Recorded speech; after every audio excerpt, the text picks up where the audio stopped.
Unified 911, anong matutulong namin sa'yo? Anya ti maitulong miken ka po. Anong may tatabang ko sa imo? Unsay akong ikatabang nimo? Ngini makadabang na misal ka no. Sa anumang wika o dialekto, may tulong na darating sa iyo.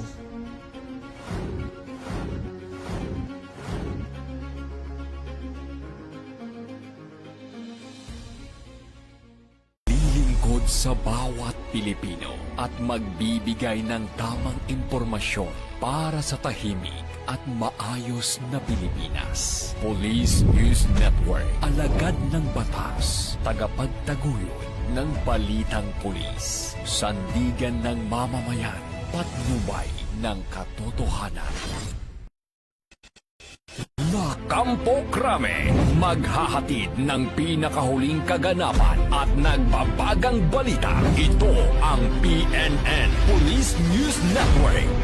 At ngayon, ang inyong mga tagapagbalita. Magandang araw, bagong Pilipinas. Ako ang inyong alagad ng batas, tagataguyod ng Balitang Pulis. Ako po si Patrolwoman Sari Bernales. Maghahatid sa inyo ng tamang balita, kwento ng pulis at serbisyo para sa mamamayan. At ito ang PNP News Online, ang pangunahing balita ng Police News Network. Alagad ng batas, tagataguyod ng Balitang Pulis.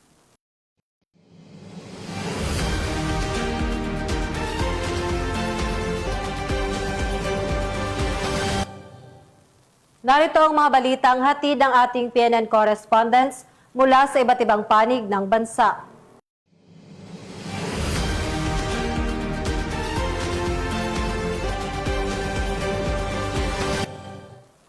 Matagumpay na isinagawa ng Pasig CPS ang Board Patrol Checkpoint Challenge bilang bahagi ng pagpapatibay ng seguridad at kahandaan. Ang magandang balita ay ihahatid ni Patrolwoman Jenny May Dolor.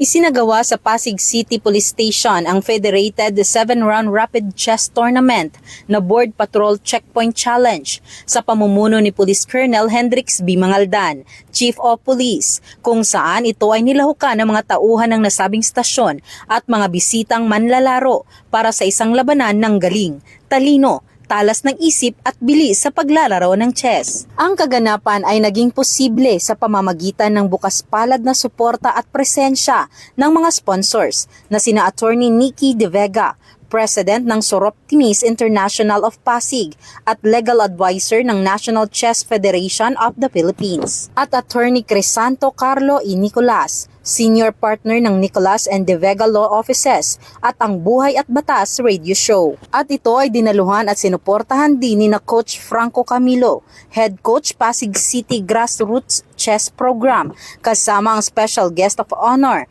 na si Grandmaster Eugene O. Torre, unang Grandmaster sa larangan ng chess sa Asia. Miss Nikki Juris D. Nicolas, 13 years old na Women Candidate Master, at Police Lieutenant Colonel Norman R. De La Rosa, Assistant Chief of Police for Administration ng Pasig City Police Station, na malugod na tinanggap ang lahat ng kalahok at bisita. Samantala, ang premyong natanggap ng mga nanalo sa nasabing kompetisyon, ang champion ay nakatanggap ng 10,000 pesos, second place 5,000 pesos, third place 3,000 pesos, and best police women chess player ay 5,000 pesos. Ang kaganapan ay hindi lamang nagpakita ng talino at talas ng isip ng ating mga tauhan ng pulisya, kundi pinagtitibay din ang ugnayan sa komunidad at itinataguyod ang magandang relasyon ng bawat manlalaro, at nagbigay ito ng pagkakataon para sa mga kalahok na subukan ang kanilang kakayahan, matuto mula sa mga katunggali at ang kasiyahan ng bawat isa. Mula dito sa Eastern Police District, ako po ang inyong PNN correspondent, Patrolwoman Jenny Dolor, alagad ng batas, tagataguyod ng Balitang Pulis. Maraming salamat, Patrolwoman Dolor. Cagayan PNP nanguna sa pagpapalakas at pagpapatibay ng child protection awareness sa kanilang komunidad. Yan ang balitang tinutukan ni Patrolwoman Richelle Ledesma. Ang Cagayan Police Provincial Office kasama ang Regional Community Affairs and Development Division at Enrile Police Station sa pagdiriwang ng 33rd National Children's Month na may temang kaligtasan at karapatan ng bata ipaglaban. sa isinagawang aktibidad sa Magalalag National High School, Magalalag West, Enrile, Cagayan noong ika-24 ng Nobyembre taong kasalukuyan. Pinangunahan ng paaralan ang programa sa pamamagitan ng welcome remarks ni Mr. Orlando Dayag, Officer in Charge ng Magalalag National High School, kung saan binigyan diin niya ang mahalagang papel ng komunidad sa pangangalaga at pagtataguyod ng karapatan ng kabataan. Nagbigay naman ng mensahe si Police Major Harold Piocfemia, Chief of Police ng Enrile Police Station, kung saan tinalakay niya ang kahalagahan ng patuloy na pagkikipag-ugnayan ng PNP sa mga paaralan upang matiyak ang kaligtasan ng mga kabataan, lalo na sa harap ng modernong banta sa kanilang kapaligiran at online na mundo. Bilang bahagi ng advokasya laban sa pang-aabuso at karahasan sa bata, nagbigay ng mga kabuluhang talakayan si Police Major Baby Rose Picahulaw, Chief of the Community Affairs Service, Focal Person for Gender Development ng Regional Community Affairs and Development Division, hinggil sa issue ng bullying kung paano ito nakakaapekto sa kabataan at ang mga hakbang upang ito ay maiwasan sa loob ng paaralan. Nagbigay din ng lecture si Police Major J. Hazel C. Taborada, Provincial Legal Officer, ukol sa Republic Act No. 11930 o ang Anti-Online Sexual Abuse or Exploitation of Children and Anti-Child Sexual Abuse or Exploitation Materials Act. Binigyan linaw niya ang mga probinsya ng batas, ang mga parusa at kung paano ipagtanggol ang mga kabataan laban sa online exploitation. Samantala, tinalakay naman ni Police Captain Sheila Joy Enfronda, Chief Public Information Officer, ang laban kontra fake news at kung paano maging responsable at mapanuring digital users ang mga kabataan. Dagdag dito, nagsagawa si Brother Roger Ikin sa Laam Police Advocacy Group, President Enrile Chapter ng Project Dawa, Dialogue and Awareness with Acceptance and Harmony, upang itaguyod ang wastong paggabay, tamang asal at moral at espiritual na pundasyon ng mga kabataan.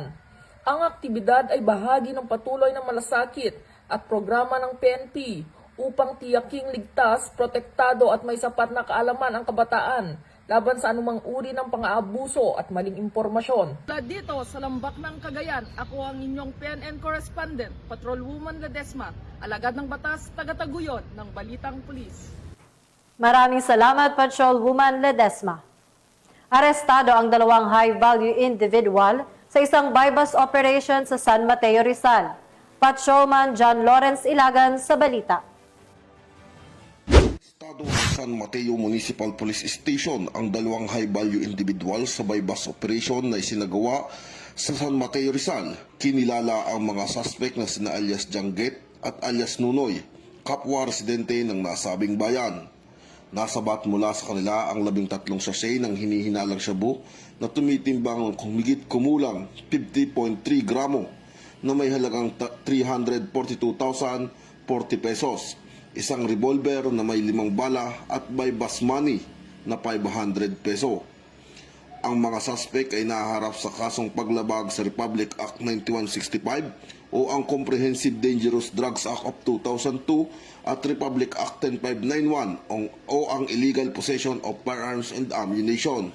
Ayon kay Police Colonel Politeo A. Gonsalgo, Provincial Director ng Rizal Police Provincial Office, ang operasyon ay bahagi ng pinagting ng kampanya laban sa illegal na droga at kriminalidad sa kanilang lalawigan. Mula dito sa Calabarzon, ako ang inyong PNN correspondent, Patrolman John Lawrence B. Ilagan, alagad ng batas, tagataguyod ng Balitang Pulis. Maraming salamat, Patrolman Ilagan. Arestado ang isang high-value target sa buy-bust operation sa Iloilo, kung saan nasamsam ang hinihinalang shabu. Yan ang balitang tinutukan ni Patrolwoman Raisa Valencia.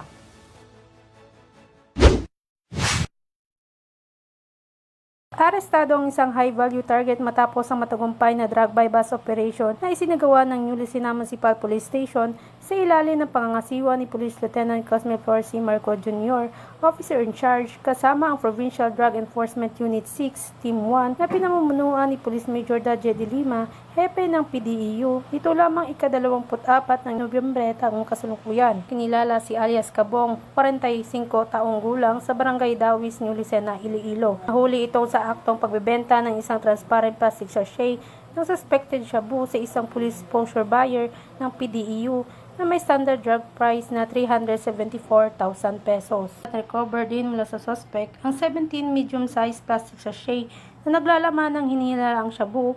Ang lahat ng nakuhang ebidensya ay isinilalim na sa tamang dokumentasyon at custodial inventory. Kasalukuyan dinala sa New Lucena MPS Custodial Facility ang suspect habang nihahanda ang mga kasong paglabag sa Republic Act 9165 o Comprehensive Dangerous Drugs Act of 2002. Nagpahayag naman si Police Lieutenant Marco Jr. na mananatili masigasig ang New Lucena MPS sa pagpapatupad ng kampanya ng PNP laban sa iligal na droga kasama ang PDU-6 upang mapanatili ang kapayapaan at kaayusan sa bayan. Patuloy ding nanawagan ng PNP sa publiko na makipagtulungan sa mga otoridad sa pamamagitan ng maagap na pag-uulat ng anumang kahinahinalaang aktibidad sa kanilang komunidad. Mula dito sa Western Visayas, ako yung Police News Network Correspondent, Patrolwoman Riza Valencia, alagad ng batas, tagataguyod ng Balitang Pulis. Maraming salamat, Patrolwoman Valencia. Mahigit 680,000 na halaga ng shabu ang nakumpiska sa isang buy-bust operation sa Argao, Cebu. Magbabalita dyan si Patrolwoman Flora May Asares. Nakumpiska ng Argao PNP ang 680k halaga ng hinihinalang shabu mula sa dalawang sospek sa isinagawang buy-bust operation ng mga otoridad sa sitio Tawog, Barangay Taluot, Argao, Cebu, noong ika-23 ng Nobyembre ng taong kasalukuyan. Ayon kay Police Captain Eden Rex L. Baguio, Officer in charge ng Argao Municipal Police Station, Cebu Police Provincial Office, nang mahuli sa pagbebenta ng iligal na droga ng isang undercover na operatiba, ang dalawang sospek na sina alias Heracleo, isang 43 anyos na construction worker, at kasamahan nitong si alias Romy, isang 54 anyos na karpintero. Batay sa ulat, nasabat ng mga operatiba mula sa mga sospek ang ilang pakete ng shabu na may timbang na humigit kumulang 100 gramo na nagkakahalaga ng 680,000 pesos na pinaniniwala ang bahagi ng isang local distribution line na nag-ooperate sa lugar. Agad naharang ang mga sospek matapos ang transaksyon na kapwa na uugnay sa aktibong drug group na binabantayan sa loob ng munisipyo. Kasalukuyang nasa kustodiya na ngayon ng Argao MPS ang mga naarestong individual habang inihahanda ang kasong paglabag sa Section 5 at 11 ng Article 2 RA 9165. Ang pag-aaresto ng mga sospek ay bahagi ng pinaigting na kampanya ng kapulisan ng Cebu laban sa iligal na droga na pinupuntirya ang mga tulak na tumatakbo sa loob ng mga barangay at panloob ng mga sityo. Mula dito sa Cebu Police Provincial Office, ako inyong Police News Network Correspondent, Patrolwoman Flora May Asares, alagad ng batas, tagataguyod ng Balitang Pulis. Maraming salamat, Patrolwoman Asares. Dalawang high-value target ang naaresto sa buy-bust operation sa Carmen, Davao del Norte, kung saan nasamsam ang nasa 4.6 milyong halaga ng shabu. Ibapalita yan ni Patrolwoman Bernamay Lapus. Estado ang dalawang high-value target sa isinagawang joint buy-bust operation ng Carmen Municipal Police Station at PDEA 11 Davao del Norte Provincial Office nito lamang Nobyembre 25 taong kasalukuyan sa Purok 7, Barangay Ising, Carmen, Davao del Norte. Kinilala ni Police Major Lupi I. Sebreros III, officer in charge ng Carmen Municipal Police Station, ang mga suspect na sina alias Dodong, 40 anyos, isang construction gold miner at residente sa Barangay Malatibas, Panabo City, at alias June, 43 anyos, walang trabaho, na residente ng Barangay Mangkilang, Tagum City.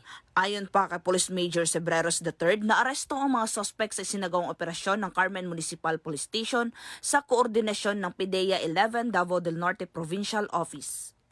Na-recover mula sa mga suspect ang 12 sachet na pinaghihinalaang shabu na may tinatayang bigat na humigit kumulang 575 grams at may halagang 4,600,000 pesos.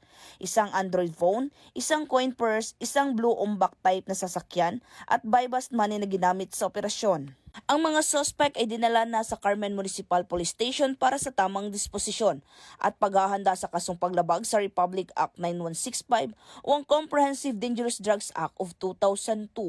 Samantala, nagpapatuloy naman ang mas pinaigting ng kampanya ng Police Regional Office 11 laban sa iligal na droga at iba pang uri ng kriminalidad sa rehiyon. Mula dito sa Police Regional Office 11, ako ang iyong PNN Correspondent, Patrolwoman Bernamay Lapus, alagad ng batas, tagataguyod ng Balitang Pulis.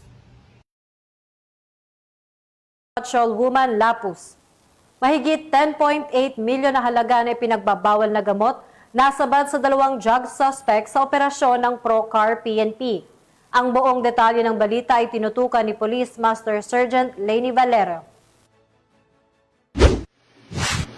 Ang pagpapatupad sa buong rehiyon ng pinaigting ng mga operasyon laban sa illegal na droga ng tanggapan ng Police and Police Regional Office Cordillera Arbacete Division of Brucar ay nagresulta sa pagkakumpiska ng mahigit na 10.8 milyon na halaga ng illegal na droga at pagkaaresto ng 2 drug personalities sa isang linggong operasyon na isinagawa mula ika-17 hanggang 23 ng Nobyembre taong kasalukuyan. Ayon sa mga ulat mula sa Regional Operations Divisions ng Brucar, isang kabuang 22 operasyon ang isinagawa sa buong linggo na ito ay binubuo ng pagkapuksa ng marijuana, isang bypass operations at isang pagpapatupad ng search warrant.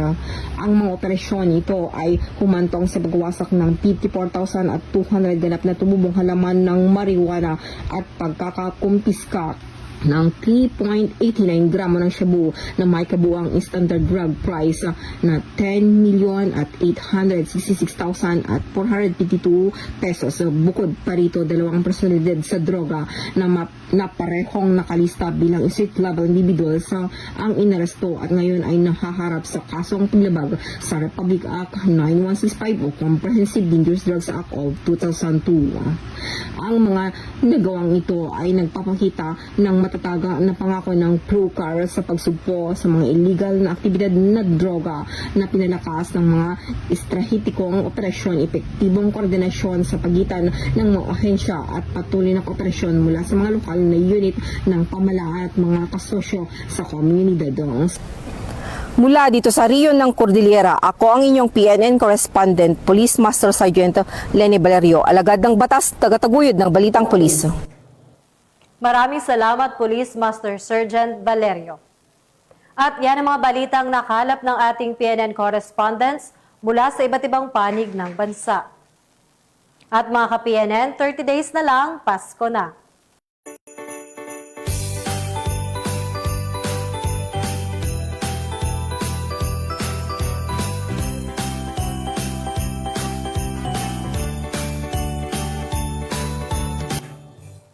Sa ngalan ng pamunuan ng Philippine National Police sa pangunguna ni Acting Chief PNP, Police Lieutenant General Jose Melencio Nartates Jr. at sa pamumuno ni President Ferdinand Bongbong Marcos Jr., kami ay maglilingkod sa bawat Pilipino at magbibigay ng tama at balanseng balita.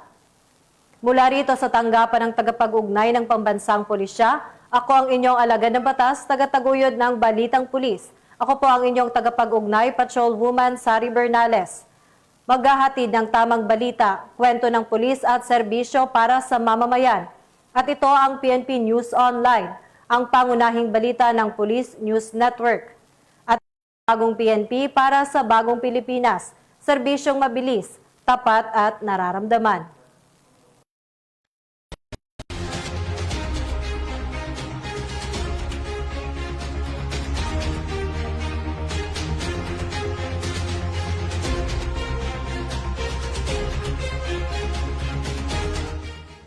Police News Network, alagad ng batas, tagapagtaguyod ng balitang pulis.